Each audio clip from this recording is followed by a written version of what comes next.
Hello everyone, আমি সুরভি। জ্ঞানজ্যোতি coaching সেন্টারের পক্ষ থেকে তোমাদের সবাইকে জানাই আরও একবার স্বাগত। আজকে আমরা আলোচনা করব সিই university first semester geography major ওয়ানে একটি গুরুত্বপূর্ণ বিষয় নিয়ে। কি আছে দেখে নাও, গ্যাসীয় উপাদান বা গ্যাসিয়াস কম্পোনেন্টস। এর আগের ক্লাসে কিন্তু আমি বায়ুমণ্ডলের গঠন নিয়ে আলোচনা করেছি। বায়ুমণ্ডলকে তিনটি উপাদানের ভিত্তিতে ভাগ করা হয়ে থাকে, যথা হচ্ছে গ্যাসীয় উপাদান, জলীয় বাষ্প, অ্যারোসেল। আজকে আমরা গ্যাসীয় উপাদান কি ওগুলো নিয়ে কিন্তু আলোচনা করব। তো কি আছে দেখো, গ্যাসীয় উপাদান বায়ু প্রকৃতপক্ষে বিভিন্ন প্রকার গ্যাসের মিশ্রণ, অর্থাৎ বায়ু কিন্তু বিভিন্ন প্রকার গ্যাস নিয়ে গঠিত হয়। এই গ্যাসীয় উপাদানগুলিকে দুটি বৃহৎ শ্রেণীতে ভাগ করা হয়। কি কি? এক হচ্ছে প্রধান বা স্থায়ী গ্যাস, আর একটা হচ্ছে দুষ্প্রাপ্য গ্যাস, অর্থাৎ এই প্রকার গ্যাস কিন্তু সর্বত্র পাওয়া যায় না, সহজে পাওয়া যায় না। তো প্রধান বা স্থায়ী গ্যাসে কি কি আছে দেখো, বায়ুমণ্ডলে বিভিন্ন গ্যাসের উপস্থিতি লক্ষ্য করা গেলেও নাইট্রোজেন এবং অক্সিজেন এই দুটি গ্যাসের প্রাধান্য কিন্তু সবচাইতে বেশি, অর্থাৎ এই নাইট্রোজেন এবং অক্সিজেন কিন্তু সবচেয়ে বেশি স্থান বায়ুমণ্ডলে দখল করে রেখেছে।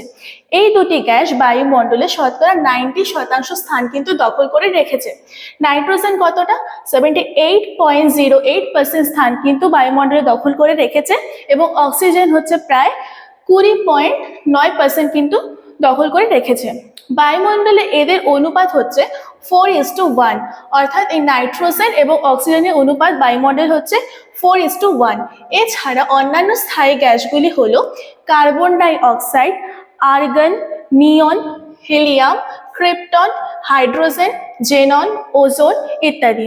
এর মধ্যে CO2, argon, carbon die oxide হচ্ছে CO2, এয়ার হচ্ছে আর্গন, আর এটা হচ্ছে নিয়ন, এনি হলো নিয়ন।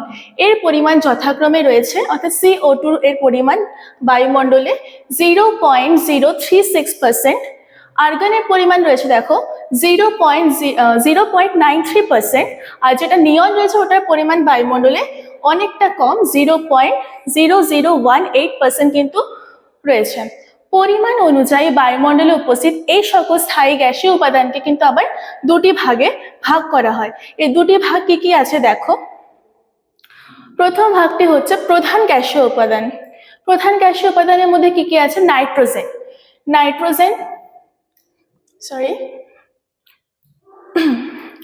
নাইট্রোজেন বা N2। বিজ্ঞানী রাদারফোর্ড, এটা রাদার হবে বৈষ্ণব, রাদারফোর্ড 1772 খ্রিস্টাব্দে প্রথম নাইট্রোজেন গ্যাস আবিষ্কার করেছিলেন। প্রাথমিক অবস্থায় এই গ্যাসের নাম দেওয়া হয়েছিল গন্ধময় বিষবাষ্প, অর্থাৎ নাইট্রোজেনের প্রাথমিক অবস্থায় কি নাম ছিল? গন্ধময় বিষবাষ্প। বায়ুমণ্ডলে সবচেয়ে বেশি নাইট্রোজেন গ্যাসেরই কিন্তু অস্তিত্ব লক্ষ্য করা যায়। বায়ুমণ্ডলের মোট আয়তনের প্রায় 78.08% কিন্তু অঞ্চল এই নাইট্রোজেন গ্যাসই দখল করে রেখেছে। কিন্তু কোনো প্রকার রাসায়নিক বিক্রিয়ায় অংশগ্রহণ না করায় এই গ্যাস বায়ুমণ্ডলের নিষ্ক্রিয় গ্যাস হিসাবে কিন্তু পরিচিত, অর্থাৎ নাইট্রোজেন গ্যাস কোনো রকম রাসায়নিক বিক্রিয়ায় অংশগ্রহণ করে না, সেই কারণে কিন্তু এই গ্যাসকে নিষ্ক্রিয় গ্যাস হিসেবেও পরিচিত। নাইট্রোজেনের গুরুত্ব কি দেখো, উদ্ভিদ ও প্রাণী দেহের বৃদ্ধি এবং বিকাশের জন্য নাইট্রোজেন গ্যাস অপরিহার্য হলেও এরা কেউই বায়ুমণ্ডল থেকে কিন্তু সরাসরি এই গ্যাস গ্রহণ করতে পারে না, অর্থাৎ উদ্ভিদ বা প্রাণী কেউই কিন্তু বায়ুমণ্ডল থেকে সরাসরি নাইট্রোজেন গ্রহণ করতে পারে না, কিন্তু বৃদ্ধির জন্য কিন্তু নাইট্রোজেন খুবই দরকারি। কিভাবে নাইট্রোজেন গ্রহণ করে দেখো, মৃত্তিকায় অবস্থিত বিভিন্ন নাইট্রোজেন স্থিতিকারী ব্যাকটেরিয়া, অর্থাৎ যে সমস্ত ব্যাকটেরিয়াগুলি হচ্ছে নাইট্রোজেন বদ্ধ করে রাখতে পারে, সেই প্রকার নাইট্রোজেন স্থিতিকারী ব্যাকটেরিয়াগুলো বায়ুমণ্ডল থেকে মৃত্তিকার N2 অর্থাৎ নাইট্রোজেন গ্যাস সঞ্চিত করে। উদ্ভিদ জলের সঙ্গে মিশ্রিত অবস্থায় নাইট্রোজেন গ্রহণ করে, অর্থাৎ উদ্ভিদ কিভাবে হলে নাইট্রোজেন গ্রহণ করছে? জলের সাথে মিশ্রিত অবস্থায় কিন্তু নাইট্রোজেন গ্রহণ করছে, এবং খাদ্য শৃঙ্খল অনুযায়ী তা মানব দেহে প্রবেশ করে থাকে। তারপরে গুরুত্বপূর্ণ আরেকটি গ্যাস কি আছে দেখো, অক্সিজেন বা O2। বায়ুমণ্ডলে অবস্থিত সর্বাধিক সক্রিয় গ্যাস হলো অক্সিজেন, যা বিভিন্ন প্রকার রাসায়নিক বিক্রিয়ায় অংশগ্রহণ করে। নাইট্রোজেনের পরিমাণ সবচাইতে বেশি, প্রায় হলো 78.08%, আর অক্সিজেনের পরিমাণ কিন্তু 20.09% রয়েছে। তার মধ্যে হচ্ছে নাইট্রোজেন কিন্তু কোনো রকম রাসায়নিক বিক্রিয়ায় অংশগ্রহণ করে না, তাই কিন্তু সেই গ্যাস হচ্ছে নিষ্ক্রিয় গ্যাস বলে আমরা জানি। আবার অক্সিজেন কিন্তু সমস্ত প্রকার হচ্ছে রাসায়নিক বিক্রিয়ায় অংশগ্রহণ করার ফলে একে আমরা সক্রিয় গ্যাস বলে জানি, অর্থাৎ এই গ্যাসটা সব থেকে বেশি রাসায়নিক বিক্রিয়ায় কিন্তু অংশগ্রহণ করে থাকে। তারপরে কি আছে দেখো, পরিমাণের দিক থেকে এটি নাইট্রোজেনের পর অর্থাৎ দ্বিতীয় স্থানে রয়েছে, অর্থাৎ বায়ুমণ্ডলে এর পরিমাণ কিন্তু দ্বিতীয় স্থানে রয়েছে। বায়ুমণ্ডলের আয়তনের প্রায় 20.9% স্থান কিন্তু অক্সিজেন দখল করে রেখেছে। এই গ্যাস বর্ণহীন, অর্থাৎ এই গ্যাসের কোনো রকম রং নেই, গন্ধ নেই, স্বাদ নেই, নিজে দাহ না হলেও কিন্তু এই গ্যাস দহনে সহায়তা করে থাকে। তারপরে কি আছে দেখো, এর গুরুত্ব অর্থাৎ অক্সিজেনের গুরুত্ব। জীবের বেঁচে থাকার জন্য অর্থাৎ শ্বসন কার্যে অক্সিজেন অপরিহার্য। আমাদের শ্বাসকার্য চালানোর জন্য কিন্তু অক্সিজেন অপরিহার্য। এটি বিভিন্ন গ্যাসের সঙ্গে মিশে শিলায় আবহবিকার ঘটায় এবং লোহায় মরচে ধরায়। অর্থাৎ শিলায় আবহবিকার এবং মরচে ধরার ক্ষেত্রে কিন্তু অক্সিজেন গুরুত্বপূর্ণ ভূমিকা পালন করে থাকে। তবে 3 নম্বর প্রয়োজনীয় কি গ্যাস রয়েছে দেখো, কার্বন ডাই অক্সাইড বা CO2। বায়ুমণ্ডলের মোট আয়তনের শতকরা 0.036 অংশ কিন্তু এই CO2 দখল করে রেখেছে। এর পরিমাণ নগণ্য হলেও এই গ্যাসের উপস্থিতি জীবন ধারণের জন্য বিশেষ প্রয়োজন। গুরুত্ব কি কি আছে দেখো, 1 নম্বর, সালোক সংশ্লেষ প্রক্রিয়ার মাধ্যমে সৌরশক্তিকে আবদ্ধ করে এই গ্যাসের সাহায্যে উদ্ভিদ শর্করা জাতীয় খাদ্য কিন্তু বানিয়ে থাকে এবং উদ্ভিদের বৃদ্ধি ঘটিয়ে থাকে। অর্থাৎ সালোক সংশ্লেষের মাধ্যমে কিন্তু কার্বন ডাই অক্সাইড হচ্ছে শর্করা জাতীয় শর্করা জাতীয় খাবার কিন্তু উদ্ভিদ তৈরি করে এবং উদ্ভিদের দেহের বৃদ্ধি ঘটায় এবং কি করে, খাদ্য শৃঙ্খল অনুযায়ী প্রাণীদেহে তা প্রবেশ করে পুষ্টি এবং শক্তি প্রবাহ কিন্তু বজায় রাখে। ফলে বাস্তুতন্ত্র সচল থাকে। এছাড়া সালোক সংশ্লেষ প্রক্রিয়ার সময় এই গ্যাস বিশ্লিষ্ট হয়ে O2 উৎপন্ন করে, বায়ুমণ্ডলে O2 এর যোগানও কিন্তু অব্যাহত রাখে এই কার্বন ডাই অক্সাইড। এরপরে কি আছে, কার্বন ডাই অক্সাইডের গুরুত্ব দেখে নেব, ঠিক আছে। 2 নম্বর গুরুত্ব কি আছে দেখো, বায়ুমণ্ডলে কার্বন ডাই অক্সাইড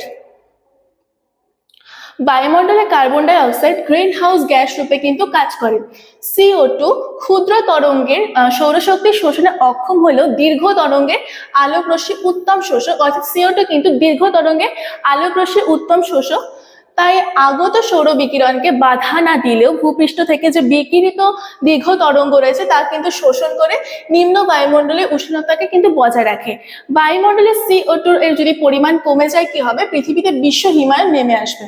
তারপরে 3 নম্বর যে গুরুত্ব রয়েছে সেটি হচ্ছে, বায়ুমণ্ডলে যদি CO2 না থাকতো তবে কৃষ্ণ বস্তু চরিত, অর্থাৎ কৃষ্ণ বস্তু বলতে কালো রঙের বস্তু, চরিত্র অনুযায়ী কি হতো, ভূপৃষ্ঠে রাতের বেলায় তাপ বিকিরণ করে কি হতো, ভীষণ পরিমাণে ঠান্ডা হয়ে যেত। ফলরূপে দিন ও রাতের মধ্যে তাপমাত্রায় কিন্তু একটি বিশাল পার্থক্য লক্ষ্য করা যেত। এর প্রভাবে জীবজগতে বেঁচে থাকা কিন্তু অসম্ভব হয়ে উঠত। প্রসঙ্গত একথা উল্লেখ করা প্রয়োজন যে CO2 এর মাত্রা অসম্ভব হারে বাড়লে আবার গ্রিন হাউস গ্যাসের প্রভাবে পৃথিবীর বায়ুমণ্ডলে গড় উষ্ণতা দ্রুত বৃদ্ধি পাবে। যদি কমে যায় বায়ুমণ্ডলে CO2 তাহলে বিশ্ব হিমায়ন দেখা দিবে, আর যদি বায়ুমণ্ডলে CO2 পরিমাণ বৃদ্ধি পায় তাহলে কিন্তু বিশ্ব উষ্ণায়ন সৃষ্টি হবে, যার প্রভাবে পৃথিবীর ওপর অবস্থিত বরফের আচ্ছাদন গলে যাবে এবং সমুদ্রের জলতল কিন্তু বৃদ্ধি পাবে, ফলে জীবজগৎ ধ্বংসের সম্মুখীন হবে। তারপরে কি আছে দেখো, আর্গন। 4 নম্বর গুরুত্বপূর্ণ একটি গ্যাস হচ্ছে আর্গন। বায়ুমণ্ডলে আর্গনের পরিমাণ কত দেখো, 0.93%। এটি বায়ুমণ্ডলে প্রাপ্ত তৃতীয় প্রধান গ্যাস। এটি নাইট্রোজেনের মতো নিষ্ক্রিয় গ্যাস, অর্থাৎ এই গ্যাসও কিন্তু রাসায়নিক বিক্রিয়ায় অংশগ্রহণ করে না। গুরুত্ব কি, পরিবেশে এই গ্যাসের প্রভাব খুবই সীমিত, অর্থাৎ বেশিরভাগ কাজে কিন্তু এই গ্যাস ব্যবহৃত হয় না, খুব কম কাজে ব্যবহৃত হয়। শিলাস্থিত পটাশিয়ামের তেজস্ক্রিয় বিয়োজনের ফলে কিন্তু বায়ুমণ্ডলে এই আর্গন গ্যাসের সৃষ্টি হয়ে থাকে। আর্গন কোনো প্রকার রাসায়নিক বিক্রিয়ায় অংশগ্রহণ করে না, তাই একে হচ্ছে নিষ্ক্রিয় গ্যাস বলা হয়ে থাকে। এবার কি আছে দেখো, প্রধান গ্যাস, অপ্রধান গ্যাসীয় উপাদান। আমরা এতক্ষণ প্রধান গ্যাসীয় উপাদানগুলি নিয়ে আলোচনা করলাম। কি কি ছিল, carbon die oxide, oxygen, argon আর নাইট্রোজেন। এখন আলোচনা করব অপ্রধান গ্যাসীয় উপাদানগুলি নিয়ে। কি কি অপ্রধান গ্যাসীয় উপাদান রয়েছে দেখো, উপরে উক্ত এই 4টি গ্যাস ছাড়া, 4টি গ্যাস বলতে হচ্ছে সেই অক্সিজেন, নাইট্রোজেন, আর্গন আর কার্বন ডাই অক্সাইডের কথা বলা হয়েছে, এই 4টি গ্যাস ছাড়া neon, helium, hydrogen, krypton, xenon, ozone বায়ুমণ্ডলে খুব অল্প অংশ কিন্তু দখল করে রেখেছে। নিয়নের বা Ne উপস্থিতি বায়ুমণ্ডলে খুবই নগণ্য, প্রায় হচ্ছে 0.00818%, অর্থাৎ নিয়ন খুব কম পরিমাণে বায়ুমণ্ডলে উপস্থিত। তারপরে কি আছে হিলিয়াম। হিলিয়ামের উপস্থিতি নিম্ন বায়ুমণ্ডলে প্রায় নেই বললেই চলে, তবে ঊর্ধ্ব বায়ুমণ্ডলে কিন্তু হিলিয়ামের সঙ্গবদ্ধতা লক্ষ্য করা যায়, অর্থাৎ ভূত্বকের কাছাকাছি কিন্তু এই হিলিয়াম গ্যাসের উপস্থিতি নেই। তারপরে কি আছে দেখো, হাইড্রোজেন।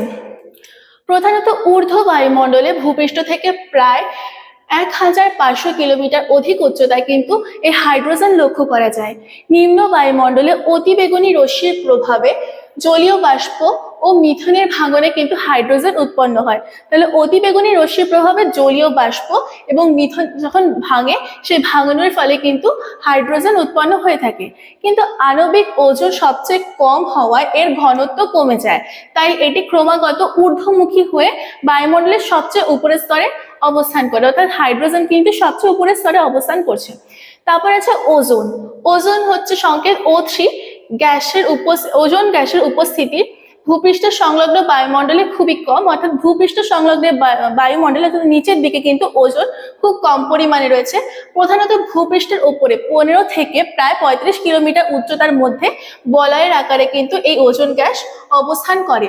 এটি 3টি অক্সিজেন পরমাণু সমন্বয়ে কিন্তু গঠিত।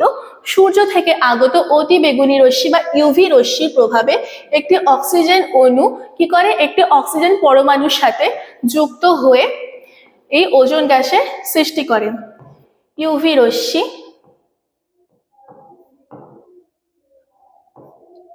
কি তৈরি করছে, O3 বা ওজোন গ্যাস কিন্তু সৃষ্টি করছে। জীবজগতের কাছে এই গ্যাসের গুরুত্ব অপরিসীম। ইউভি রশ্মিকে শোষণ করে এই রশ্মির ক্ষতিকারক প্রভাব থেকে জীবমণ্ডলকে কিন্তু রক্ষা করে থাকে। তারপরে কি আছে দেখো, মিথেন। মিথেন বা CH বায়ুমণ্ডলে উপস্থিত অন্যতম একটি অপ্রধান গ্যাস হলো মিথেন।